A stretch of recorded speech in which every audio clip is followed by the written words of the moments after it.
Hello and welcome to the Sexient Being Sessions. Today we're here to talk about breath play. So, if you're wanting to learn more about this subject or alternate ways that you can play with the breath during your fun times with a partner or even by yourself, then go ahead and stay tuned because we're going to start diving into it. I'm Alix Pruett, a certified sex, love, and relationship coach with a BDSM and kink focus. I work with men, women, and couples plus who want to transform their old patterns, pains, and beliefs so they can create thriving relationships that are deeply connected, playful, and fulfilling within themselves and with others. So, what is breath play? So, the way that this tends to be defined in the world of BDSM has been more distinctly related to autoerotic asphyxiation. So this means cutting off a person's ability to breathe. Now, I don't personally enjoy this definition because that's one form of the breath and how to play with it. There are many other forms that don't actually involve removing the breath at all, where you can actually create these really amazing and profound states and shifts in consciousness and your ability to connect with a partner that is more based on you breathing more fully versus cutting that off as a supply. So, when it comes to autoerotic asphyxiation, so removing the breath, stopping yourself or another person from being able to breathe, this is a really risky type of play and can lead to very serious injury. And those injuries include cardiac arrest, brain damage from lack of oxygen, and even death. So, while it can be slightly safer to play with this in the realm of another partner when you're removing the breath, it is the highest risk. And from what I have heard in my experience from the BDSM and kink community, it is the highest risk of death and most common risk of death I've seen where somebody's playing with it solo. So please be aware and conscious of the type of play you're diving into for yourself. Again, this is where I want to give other avenues that you can play with the breath, where you can bring that and incorporate that into your play. And especially on a solo basis, if that's where you're wanting to explore this, that doesn't actually include removing the breath or restricting yourself from breathing. So, when we're getting into this, there are physiological symptoms that can end up happening for a person when you're restricting the breath. Um, because you're cutting off oxygen flow to the body, you may notice that a person becomes lightheaded or dizzy. When they're allowed to breathe again, there's all of a sudden this big rush potentially of endorphins, so dopamine, serotonin, and other endorphins that can add this state of exhilaration. Again, you're restricting blood flow and oxygen. And so you're really going to want to make sure you have safety precautions set up with your partner when you're playing in these realms to make sure that they are as safe as possible. It is more than likely that they're not going to be able to speak during this sort of play. And so setting up other cues like them holding an object in their hand, and this would be where their hands not relaxed on a table holding something. I would have it dangling so that when whatever object drops, you take that as a signal. This needs to stop. There's something deeper going on here. You can also have where they tap, but you're gonna have to have a high awareness of the other person when you're the person restricting their ability to breathe. So please, like, do your research, learn about the body, what you're actually restricting as far as blood flow and oxygen flow, because it doesn't take long for these sorts of situations to go badly. So, I personally had a situation years ago in my past where it was already pre negotiated with a partner that he could choke me during sex. Well, in this one instance, I'm not sure what came up for him, but more pressure was applied. And he actually had a very solid understanding of the anatomy and physiology and that he was restricting blood flow. I actually blacked out completely in this process.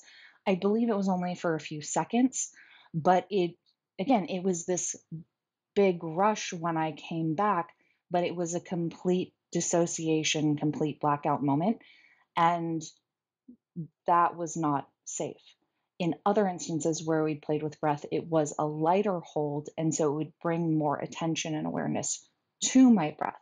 For me, that was the space I enjoyed more versus the potential blacking out. When you get into that potential blacking out, again, you are at a much higher risk and it doesn't take a long time. It can take seconds or minutes for it to become hazardous to where it's creating an injury.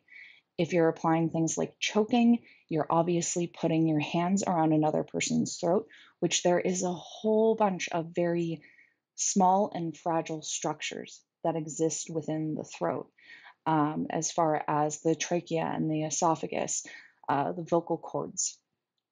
And when you're playing with these structures, they're not meant to have a lot of pressure added on to those points. And when that is applied there, again, it can end up causing damage because these are fragile structures on the body. Again, like you're really wanting to get a good awareness of what the risks are versus the reward. And again, we're going to talk about other ways you can play with this besides removing the breath. Another key piece is please have discussed wanting to play with breath play, and especially if it comes to this piece of autoerotic asphyxiation. So, again, removing the breath.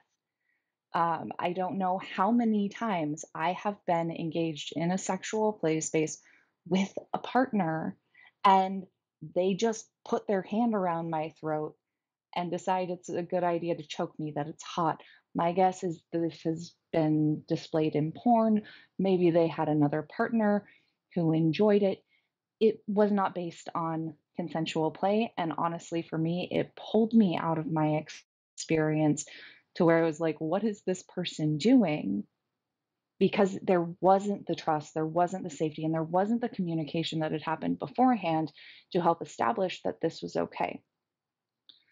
So, other types of autoerotic asphyxiation come to putting a bag over the head, other forms of strangulation. I do want to bring a high level of emphasis again to if you are restricting the breath by means of like pressure around the throat.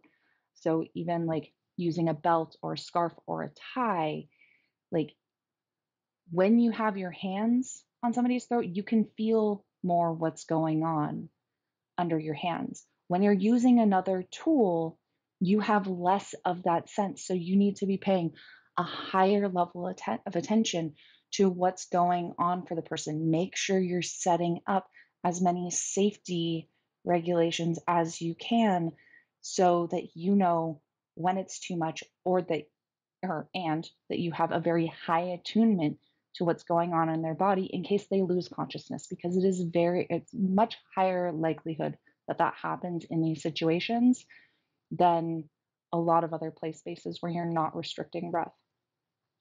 Another piece is smothering. So that could come down to a partner sitting on your face or vice versa. I've done this to myself on accident, but where I had my face in a pillow. And the thing with that is, one, I had not communicated to my partner that I was being smothered in any way, shape, or form. But so if I had happened to pass out, there was not enough oxygen in my system, they wouldn't have known. I just would have gone limp. So again, like if you are wanting to play with that realm, like please communicate back to your partner like what you're experiencing. Maybe you don't realize it in the moment, but after a play scene, you communicate back to your partner, hey, like can we actually move the pillows off the bed in the future if you're playing on a bed? Um, but it's again it's important to have these places of feedback and communication, have an attunement with our partner and what's going on in their body, especially if we're at the top and the one leading the space. So some of the lower end side effects that can occur from this space are coughing, disorientation, muscle weakness, numbness, drowsiness, and a loss of coordination. Um, Again, there are more drastic side effects with brain damage, damaging the larynx, aspiration, so where you're actually um, vomiting and potentially getting fluid back into the airway or lungs, heart attack, orbital, I'm going to pronounce this incorrectly more than likely, but subperiosteal hematoma.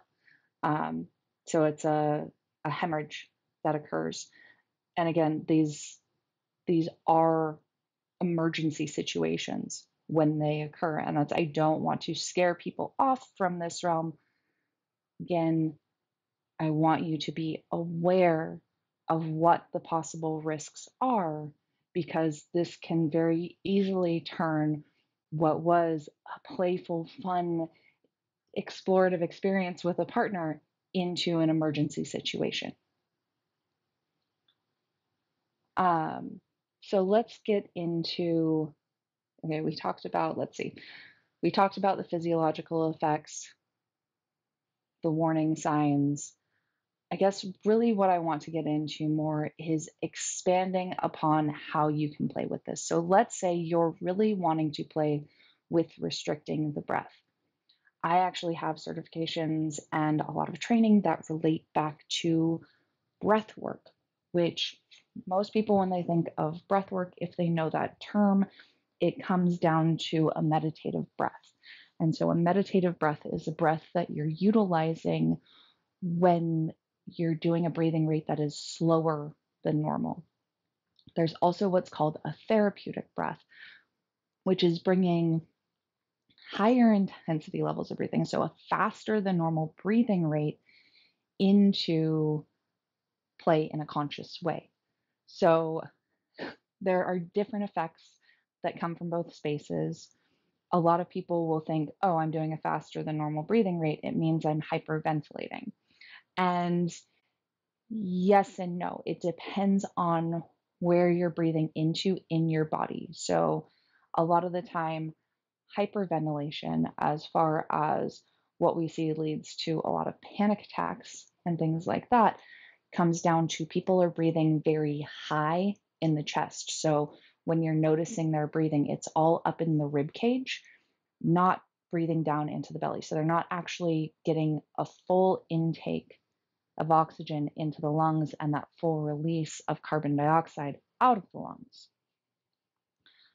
You can, and that is hyperventilation. And the opposite end of that, if you're doing a full belly breath with this sort of increased breathing rate, it's still another form of hyperventilation because you're increasing the oxygen to CO2 balance in the body, but it can be more controlled. And some of my prior professors or mentors in this area have described this as a super oxygenation rather than a hyperventilation.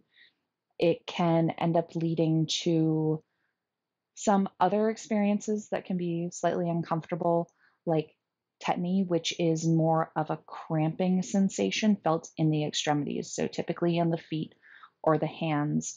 I've actually led people through breathwork practices where their hands and feet will start like curling in and cramping.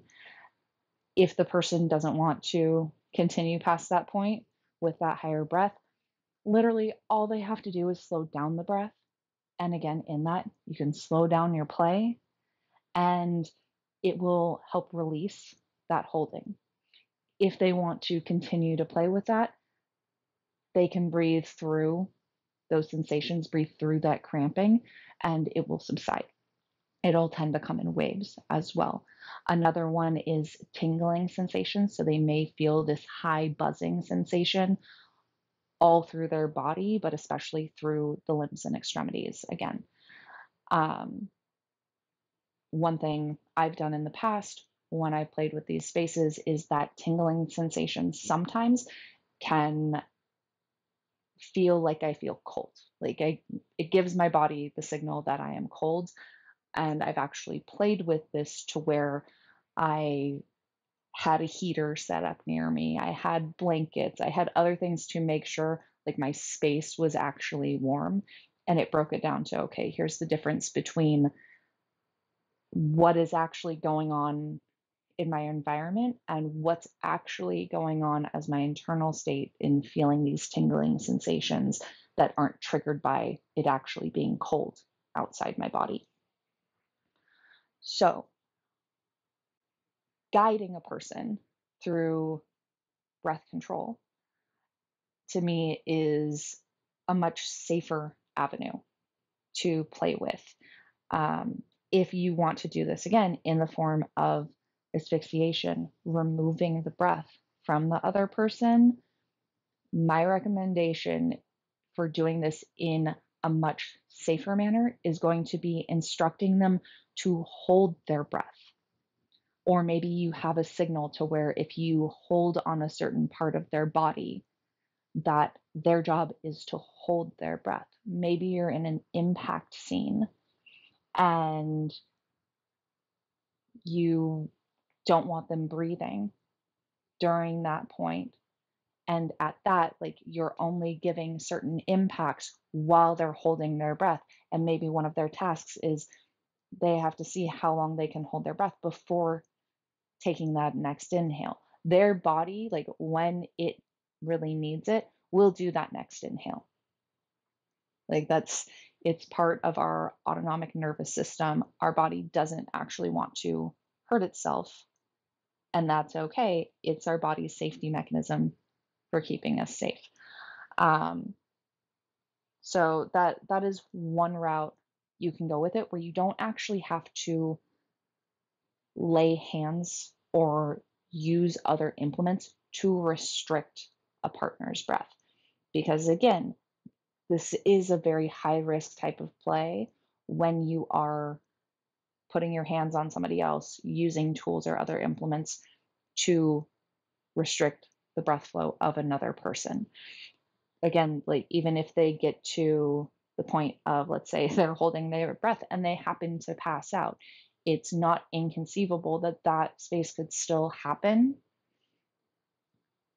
Their body is still going to go into breathing at the point they passed out, and now their breath isn't still restricted. Their body can go into that natural flow, and even you, as the top, can take that as a sign of like maybe things need to slow down or check in with the partner, see where they're at, whatever that may look like for you. So, other things to consider, I mentioned a few times as far as bringing in this idea of guiding another person through their breath. There is a lot that can be achieved with directing another person in their breathing.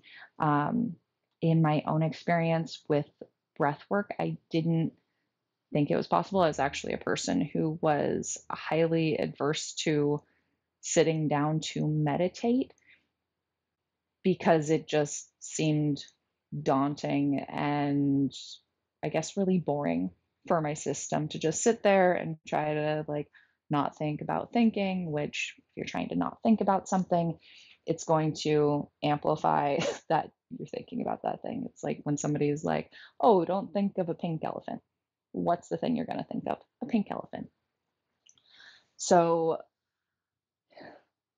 you can use the breath though to help drop your partner or yourself into your physical experience on a much deeper level, bringing them to that present moment. There's a reason that different types of meditation have been so powerful for so long. You can also use this to amplify your connection with another person. And that's where I think that the way the definition of breath play in the world of BDSM and kink is really limited at the point of it only being the removal of breath. Because you can guide somebody through connecting with their breath in different ways that allows them to have a much more deeply connected experience that has a high serotonin, high endorphin, high dopamine release, and can even end up um, bringing up states that feel very similar to a psychedelic experience.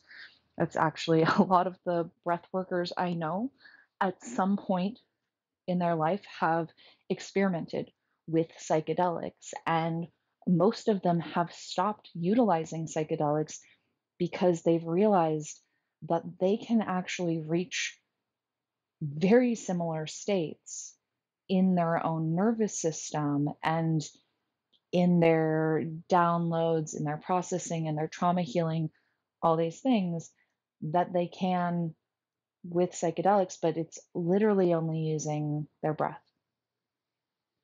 So let's get into some of the more of the different techniques, I guess, that can come into this. Like when you go and search breath work, there are thousands of different techniques. Each breath worker that exists is going to have their own training, their own modeling, different resources that have come in. There is Wim Hof is very, very big in this field right now, and his is more based around cold submersions, certain breathing routines, as far as the patterning of the breath you're doing, and then some exercise sets. If I remember right, I believe that there's some like lunges or squats that go in with some of his practices. Again, there's no rights or wrongs in any of these, but we're going to talk about some of the key differences I've been introduced to, that I've led other people through, that I've experienced myself, for how you can start bringing this into like applicable play with a partner. One of the great things about this too is you can test these out on yourself. So in your own personal play. So let's say you want to see how controlling your breathing rate actually impacts your sexual experience or your orgasmic experience. This is easy or easier and significantly safer to apply in your personal self pleasure practice than doing autoerotic asphyxiation, where you're potentially putting another tool around your neck. If you pass out, you've now strangled or hung yourself.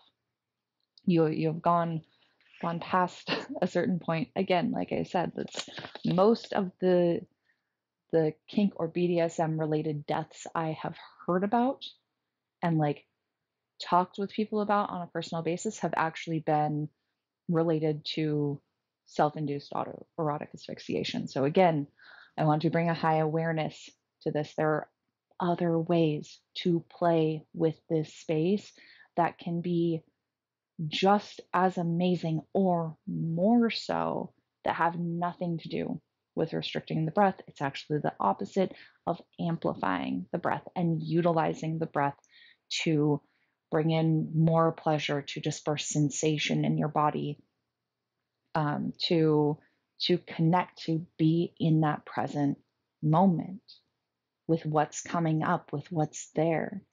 So I definitely recommend going and checking out the episode from last week on impact. There I do talk a little bit more about how breath play can affect an impact scene, and how when you allow there to be a full breath and then a holding and an impact to happen, and then the person exhales with the sensation, it actually disperses the sensation out more broadly within their system. So it allows it to dissipate. On the opposite end of that, if you were to have them fully exhale and then you applied the impact before they took the next breath in, that sensation is actually going to stay significantly more centered in the area the impact happened. And it's actually probably going to take them a little bit longer to recover to where you can apply that next impact, because with it staying centered in that space, it triggers to the nervous system that like it's more painful. Like it takes longer. It's going to take more breaths for that, again, to disperse out before you can keep applying it. To me, it just means that that person's going to hit their threshold of being able to be in an impact scene much sooner, to where they're gonna have to call a yellow or gonna have to call a red, where if they're allowed to breathe through it and breathe with it, then you can actually transform what is seen as typically painful experiences into very pleasurable experiences. I'm gonna take a drink of something real quick because I've been talking for a minute, or more accurately, 26 minutes. Okay, so there is a person's normal breathing rate that they have. And again, you can help direct them in any way. You can tell them, like, just breathe at a normal breathing rate. There is a slower than normal or meditative breathing rate. There is a breathing rate, the therapeutic breath, which is the faster than normal breathing rate. When it comes down to going into the meditative breath or the therapeutic breath, my highest recommendation is to make sure that your partner is doing a full belly breath. So this means that it's not just breathing up in the high chest. There's actually movement of the lower belly, so the lower abdomen, when they're taking an inhale, because this is allowing a fuller expansion of the lungs.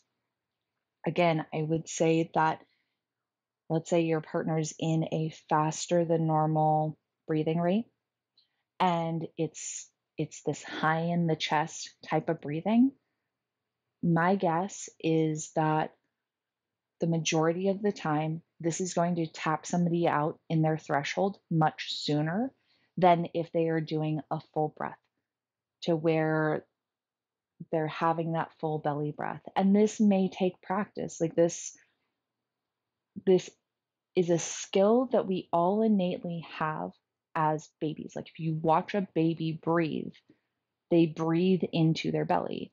And at some point, I mean, this comes down to a lot of different factors. It can be the way we're seeing other people breathe, it can be our ability to cope with stress, it can be the way we're sitting and the way desks and chairs and things are set up. There are a lot of different factors that lead into it.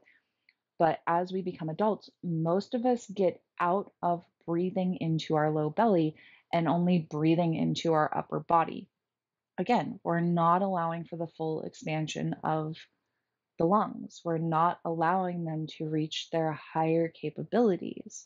There's a drastic difference between an average person who can hold their breath for, let's say, 1 to maybe 5 minutes. I'm going to say 5 minutes is probably pushing it for the average person.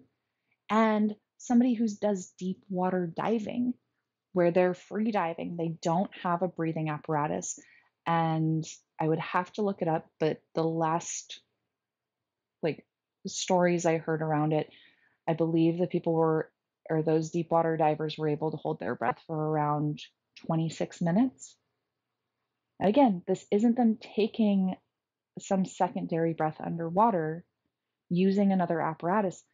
That is their ability to continually move underwater and hold their breath. So, to me, while there may be some slight genetic differences for why they have a higher capability of doing this, very possible, there's also a skill that gets very built in that most of us don't utilize.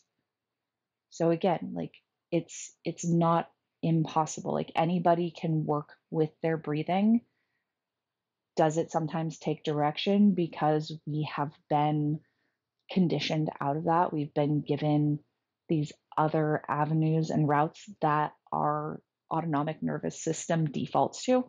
Yes, that goes for our emotions, it goes for our physical endurance, it goes for all sorts of things when it comes to our physical body. But breath is something we can play with. It is something we can work with in very safe ways and get really profound results. So, you have the three types of breathing as far as slower than normal, normal, and a faster than normal breathing rate. Again, my recommendation is make sure that when you're doing these practices, it's a belly breath. So, the easiest way to practice this is to actually just lay flat on the floor with your knees bent and your feet flat on the floor, and place a hand on your low abdomen, and again, another one on your upper chest, and just take a few deep breaths in. So, what you're going to notice with an actual belly breath is you'll notice that your hand actually comes up on the inhale on your low belly and your chest. And you can actually just imagine like your lungs filling, or imagine that you're able to draw your breath all the way down into your low belly, even though your lungs don't actually go that far into your abdomen. And again, exhale all the way out.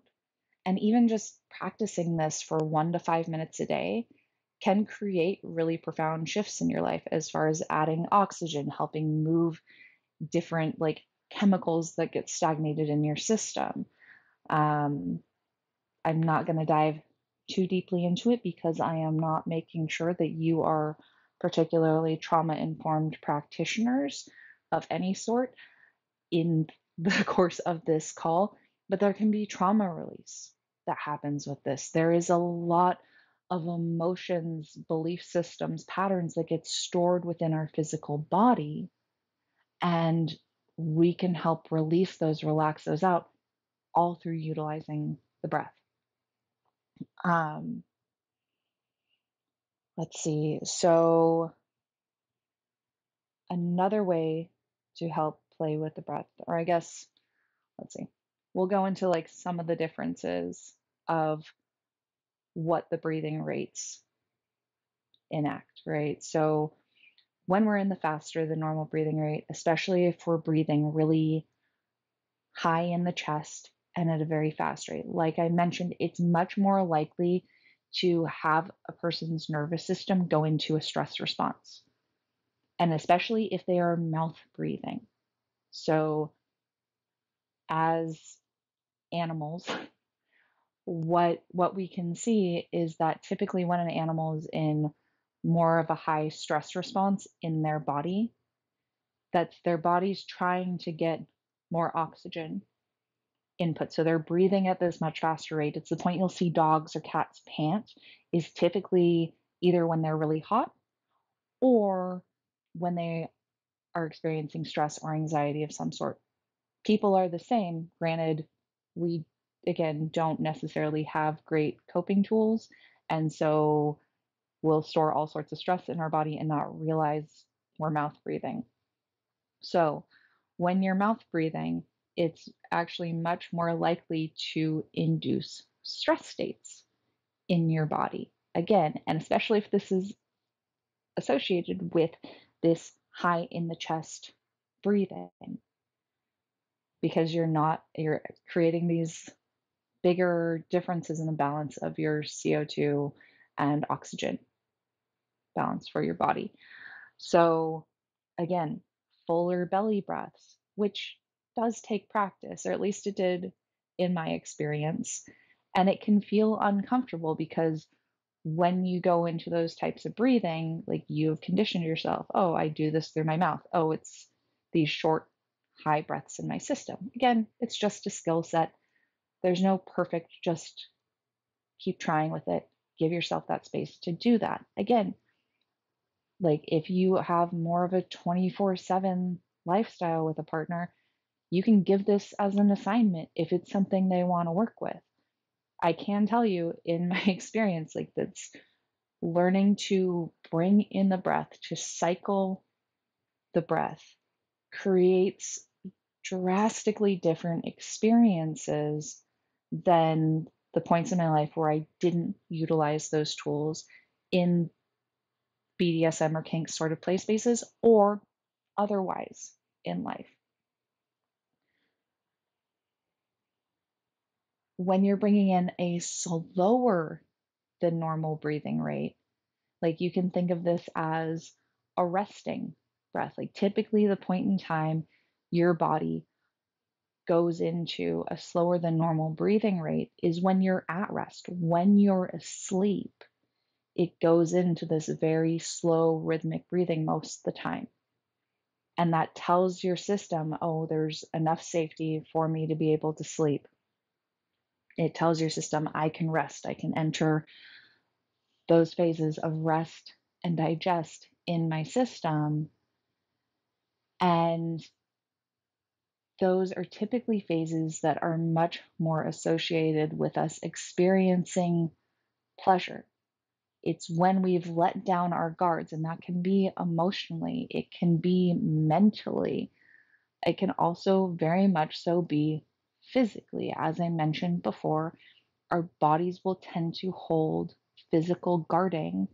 So if you notice that you're holding a whole lot of like tension in your upper back or in your lower back, in your shoulders, it's, I always imagine this as kind of like my body has put a shield on itself.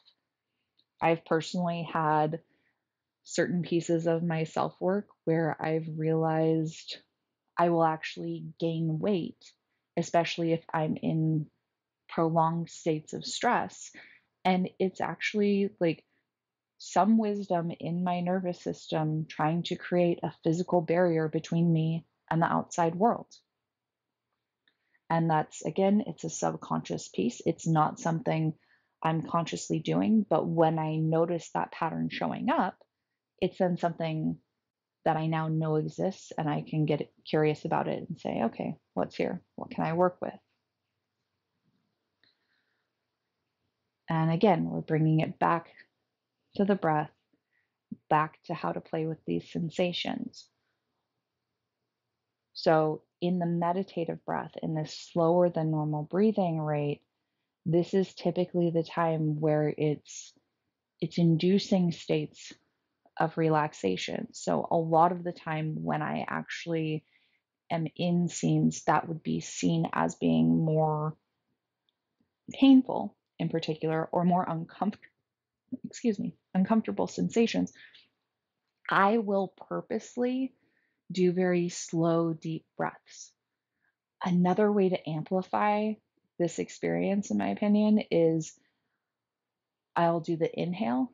And then on the exhale, if there's a sound that wants to come out of my body, whether that's a sigh, I've had it also be growls, giggles, all sorts of things. Again, there's no rights or wrongs in whatever those sounds are.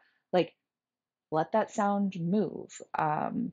During certain caning scenes I've had where I was like, and again, it talks about this in the impact session from last week, but where the top had actually instructed me. So take a yoga breath, so a deep inhale. And when you're ready, you're going to hold your breath and put your butt in there, because that was a signal for him. I was ready for a hard caning impact. I am not a fan of stingy sensations, so I appreciate thoroughly where he applies this, because then when the cane hits, which is a high intensity stingy sensation for me, it lets me express whatever sound, kind of release all that air from my lungs, and it helps disperse the sensation. So I can turn it into being with the waves of that sensation moving through my body rather than it all being centered in one place. Again, for me, that taps out my system really quick.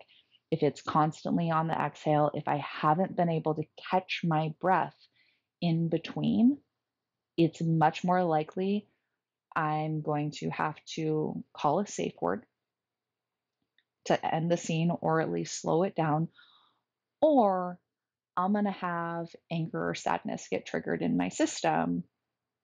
And those are also things I don't mind playing with, but it may not be something you want to play with as a top.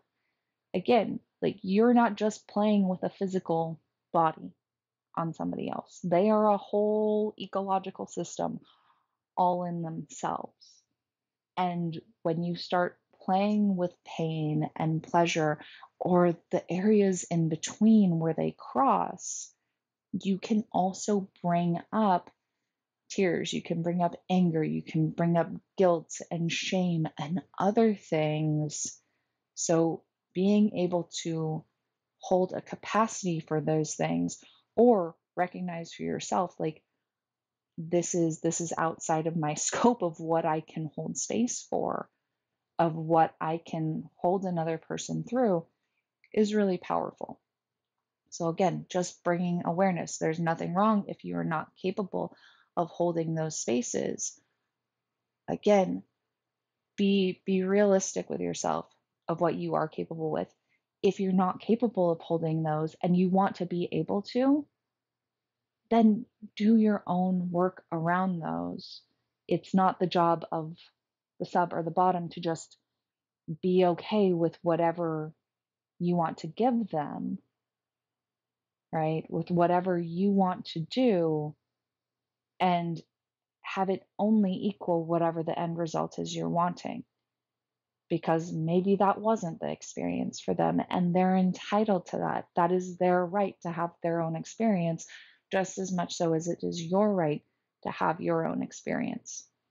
But if you're not able to hold them past a certain capacity, again, that's okay. Know your own limits as a top, as a dom, as somebody leading or guiding the space, and do your best to help them regulate back to a functioning, normal baseline. So they're not just in a stress response or a fear response. Again, there are many resources through this podcast. You can also find them through my TikTok content or any video content on FetLife, Facebook, Instagram, where I talk about these different things, and especially the stress responses and how they will come up in the system. Again, you're not just playing with a physical body, you are playing with a whole system. When you play with that physical body, it's going to impact the other systems as well. So, one thing I really like to do, because especially when it comes to sexual play, but we can also apply this more specifically to, like, if you're applying impact or certain sensations to the body, is starting to play with cycling the breath. And again, this is something you can guide yourself through. It's also something that once you're comfortable doing this, you can have somebody else do. I do recommend that if you're going to guide anybody through these, that you have at least practiced them first yourself, because then you have an idea of what that experience is like for you. And that's not going to tell you exactly what the person you're guiding's experience is going to be, but it gives you a better idea of what you may be leading them through or what they may be experiencing as they go through this. So, cycling breath is really fun. And I definitely recommend doing this outside the space of active sexual play and then integrating it into your sexual play. So to me, that would look like you're just focusing on being able to notice the cycling of energy or cycling of where your focus is in your body, and no sexual stimulation, no other physical stimulation applied.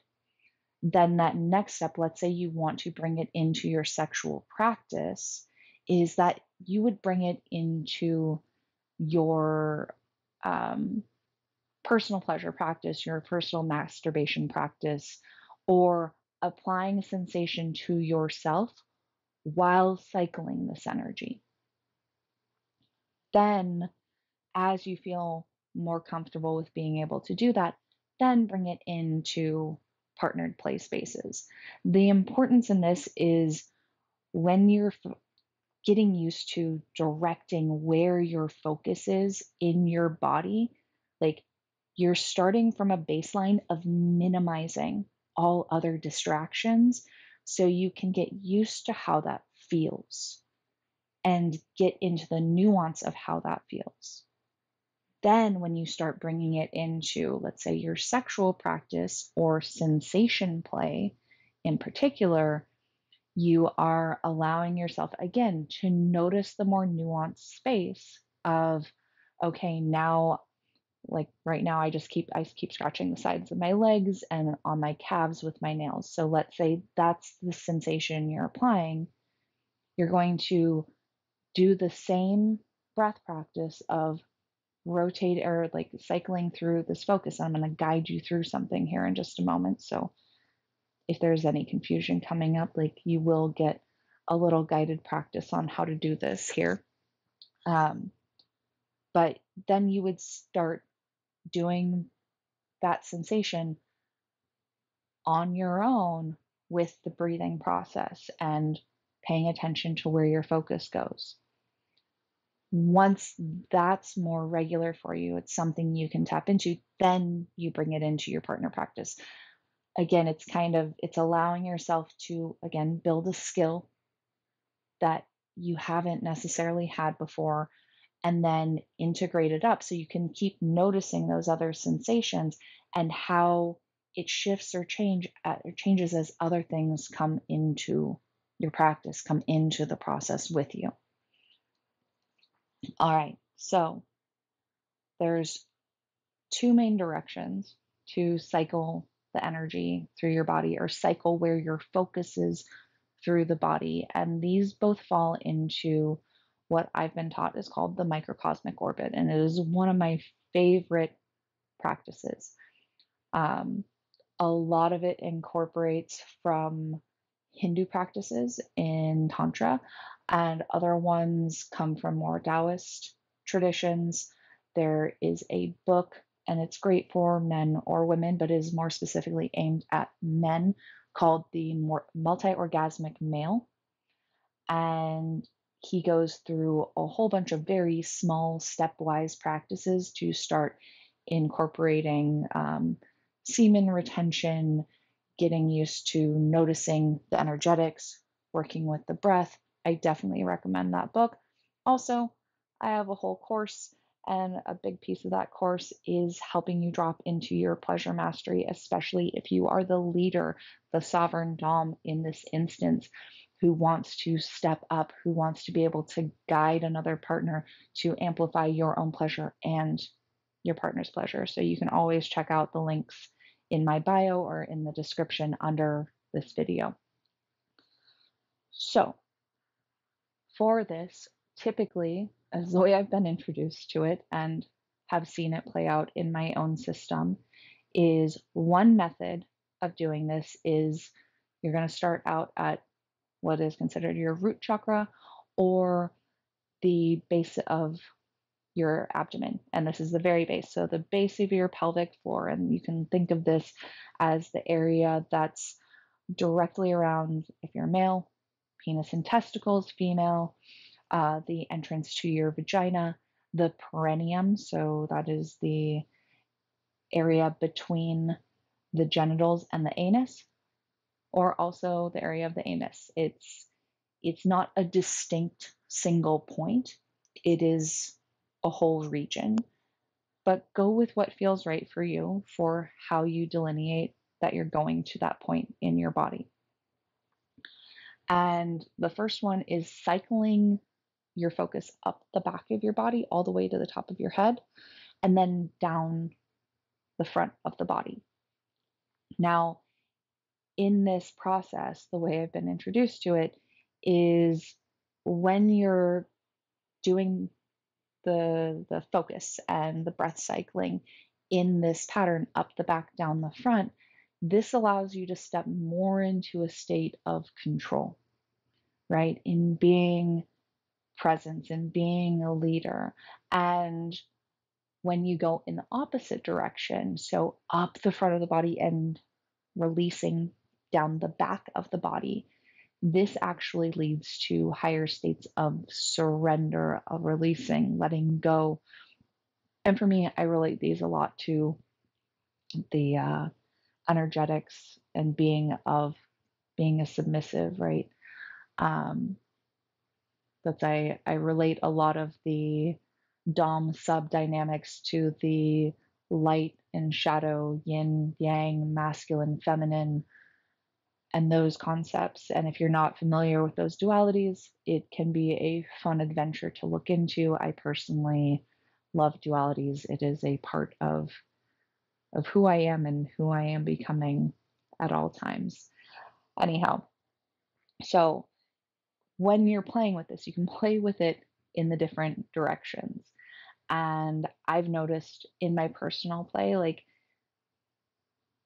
I enjoy the up the front, down the back, especially when it comes to sexual play spaces. I also acknowledge for myself, I am more of a submissive when it comes to sexual play.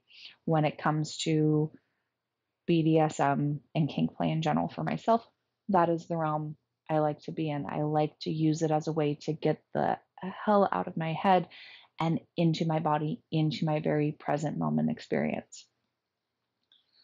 So, the way you're going to do this is first, you're just going to take a few nice deep belly breaths. And I really recommend like take a seat. Don't do this standing to start. You can also lie down. Again, if you lie down and you get too relaxed, you may notice yourself starting to feel like you want to fall asleep. One thing you can do with this is if you notice that you're starting to feel like tired, like you could fall asleep, increase your breathing rate. That'll actually help kind of invigorate your system a little bit more. It's also key for playing with a partner where you can be like, oh, like slower than normal breathing rate. Like we want you to slow down. We want more relaxation. We want more safety built in your system versus a faster than normal breathing rate is like you want to amplify excitement and energy and pleasure and an active energy in this space. So just take, again, a few nice deep belly breaths. And you can breathe in through the nose or mouth. And again, out through the nose or mouth.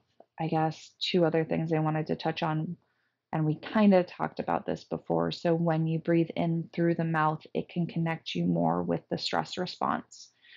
It can also be a good way to connect in sort of with the primal system and drop into the body, where when you breathe in and out of the nose, it can leave you more aligned with being able to be in your like headspace more. Um, it's I believe it comes from Hindu practices. I apologize if I do get this wrong, um, but it's why a lot of like yogic practitioners and things will focus on nasal breathing in instances of yoga. Is it tends to activate more of like third eye space and crown chakra space for connection with channeling information, divine energy, those sorts of things. So again, like you can use those to play with and adapt your practice. And I definitely recommend playing with all of it. Like have one play session for yourself where you're only doing mouth breathing. Side note on mouth breathing, have water on hand because your mucosa membrane in your mouth will get dried out more quickly. It is not actually made for high intensity regular breathing for long periods of time. So just have that to help your palate and your mucosa membranes in your mouth. All right, so let's get back to this. And I guess this isn't going to be a full guided practice. If you want that full guided practice, I definitely recommend popping over to the links for my resources. Again, under the description here or in the bio. And if you join the Sovereign Dom email list, you will actually get some amazing resources, one including a at-home guided practice to help you tap in with more of your primal self, your sexual desire, noticing, like tapping in with your anger, but also your passion and finding more balance in those spaces in your body. So, again, pop over to resources. Anyhow, how this can look, and again, this is not a full guided practice, but it is more of the like, this is what you can start playing with. Is you do a few deep belly breaths and then you start bringing your focus as you breathe to the root chakra, to the base of your body. So the place where your body meets the floor when you're sitting. And just imagine that there's this ball of light or ball of energy building in that space as you breathe.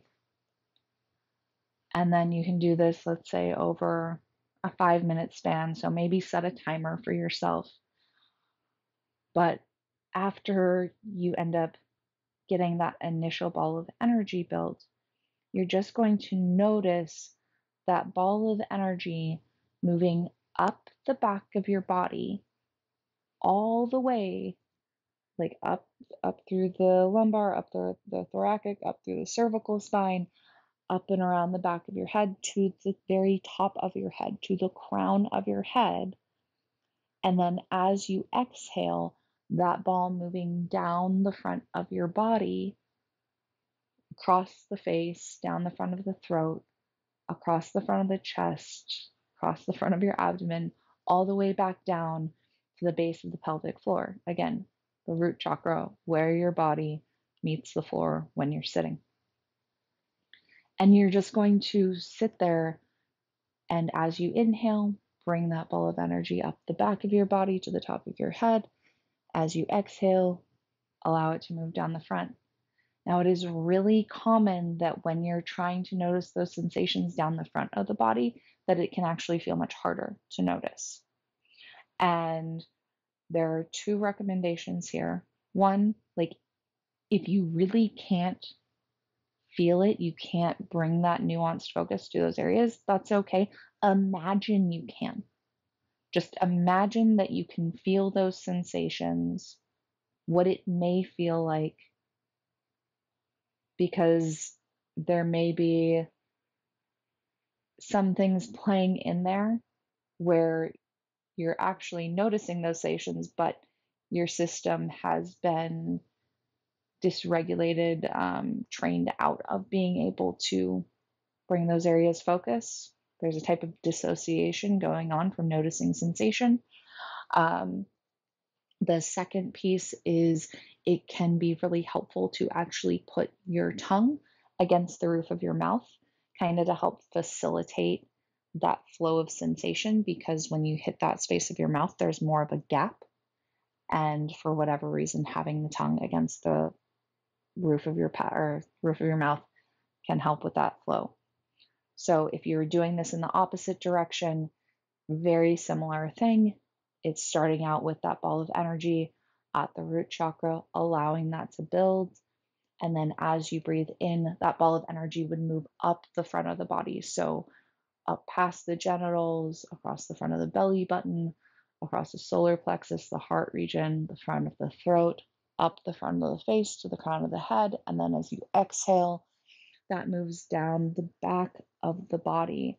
So down the back of the head, the cervical spine, the thoracic spine, the lumbar, across your sacrum, and then again down to the root chakra. And you just allow yourself to cycle that. My highest recommendation is on each round that you're doing this breath, try to pay attention to more and more nuanced sensation. So if you're doing the cycling that goes up the back of the body first, then as you're moving up through each of the vertebrae, going up your back, try to notice the sensation at each of your vertebrae and just keep refining that, bring more focus each time. And that's, you may notice like you start having thoughts go through your head of, I'm like not doing this right, I'm losing focus. Like just notice those things and know it's okay and let them go. Like keep in mind, again, you are learning a skill. This isn't something that you have to be perfect with or that you will be perfect with, right? You you are learning to bring focus to areas of your body that you haven't probably done in your lifetime, right? Or if you have, like maybe you didn't continue with it as a skill set. Otherwise, you may not be here for this call right now. Um, so just keep that in mind. Like give yourself grace in that you're learning something new and just notice what your experience is like and the things you enjoyed or the things that felt hard, and then let yourself keep going. So, how is this helpful, right? Well, one thing that comes into play a lot for me, especially when I bring this into the realm of like impact or sensation play, is it allows me to move the sensation in my body because I'm actually bringing my focus to different parts of my body rather than it staying all centered in one place. So, a lot of sexual experiences tend to be focused on building a high intensity of sensation all in the genitals or like three general erogenous zones of breast, genitals, or ass rather than the entire body. The entire body is capable of feeling pleasure. The entire body is capable of feeling pain. Like we have nerves that run through every part of us. Those are more densely packed in certain areas and more widely spread in others, and that's okay. But when we start getting into this fuller cycling of noticing sensation, it takes the sensation, like that noticing of it and that focus off of it just having to be in the genitals and actually leads to these spaces where you can start cycling into full body orgasms. So, and these are the spaces where you're feeling these rushes of endorphins all throughout your system. It's the space where, again, through like the multi-orgasmic male book, like you can have hours long play. Your orgasm doesn't have to be related to ejaculation. It is its own set of sensations, and you can achieve that at a very high level with never actually ejaculating. That's in Taoist traditions. There are practices around sperm retention because they see that as being very related to the male's creative energy and life force. So, and you can definitely incorporate these as a female as well. These are amazing practices, whether a male or a female, for incorporating with issues around erectile dysfunction, or if you're having a harder time dropping into pleasure or orgasmic states with sex. I don't know how many women I have had conversations with over the years um, who have never had an orgasm or have never had what they would consider an orgasm off of what their understanding of it is. And there's a lot of things to me that probably fall into that as far as safety, as far as enough of a slowdown for their system to actually drop in with pleasure. And that's, again, it's where it comes back to safety. We're more likely to experience safety when there can be that relaxed feeling in our body versus when our system is just in a stress response. So, I want to invite you to play with that.